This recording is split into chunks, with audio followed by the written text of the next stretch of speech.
What's going on, y'all? Weekly Word episode 174, Father's Day 2023. The sun is setting. I have had a lot of time today to do some restraint. Restraint, that's the weekly word. To exercise restraint. There's some dogs barking right now at my halfway point of my run, and they're going crazy. They are not exercising restraint. Hopefully you can still hear me. I'm going to keep moving this way, but the word restraint came to me as I was running just now, as it often does, and I always say to myself, as soon as the word comes, let's roll, let's video.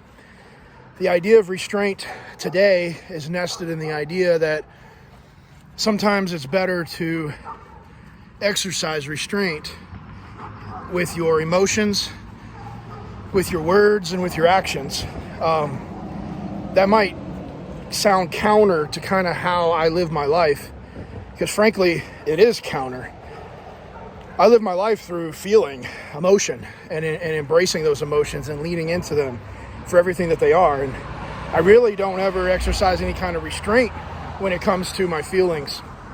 But today, I woke up this morning, frankly, angry, really angry. And I shared that with Lori, and we talked a little bit, and the idea of not allowing that anger to take over my day and allow happiness to come into the day. So to have some restraint against feeling the anger and then unleashing all of the feelings towards happiness got me from sunrise to sunset. But over the past hour, that anger returned, and it was triggered by all places of Taco Bell. Camden's having a party tonight for graduation, and I had to go to Taco Bell to pick up a bunch of tacos. I placed the order at 5:30. I said I want to pick it up at 6:15.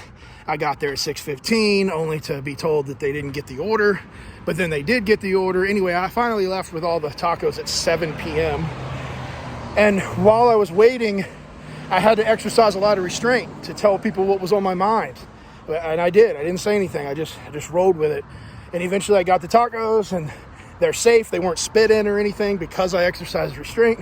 But on the drive home, all the stuff I was angry about this morning came bubbling to the surface.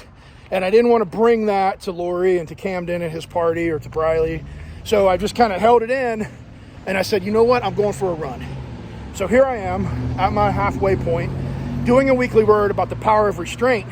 There's two takeaways here. One, to know when to exercise restraint, because if you don't exercise restraint, you can significantly impact the people around you, emotionally especially.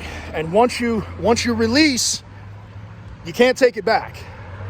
So that anger I woke up this morning with, I had to restrain that, focus on good things. And then when it started coming back again, I had two options. I could have leaned into that lack of restraint. I could have just let the anger out, but I would have lashed out at someone who probably doesn't deserve it, frankly. And maybe the person that does deserve it may have taken it so bad that it could have impacted, frankly, their emotional stability.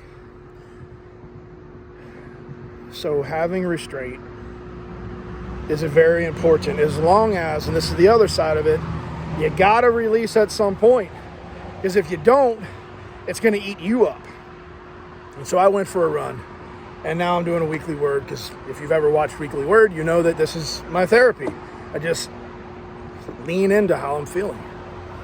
So this one's longer than usual, and I don't care, because I'm leaning into it. I'm not restraining the length of the weekly word. I'm leaning into the weekly word, and I'm okay with that. And that's okay. And now I'm going to go finish my run out, and it's going to feel really good. And all the stuff that I've been restraining today, I'm going to get it out on this last mile back to the house. How fitting, right? The extra mile just dawned on me. Anyway, that's a lot, man. Okay. Weekly word 174, restraint.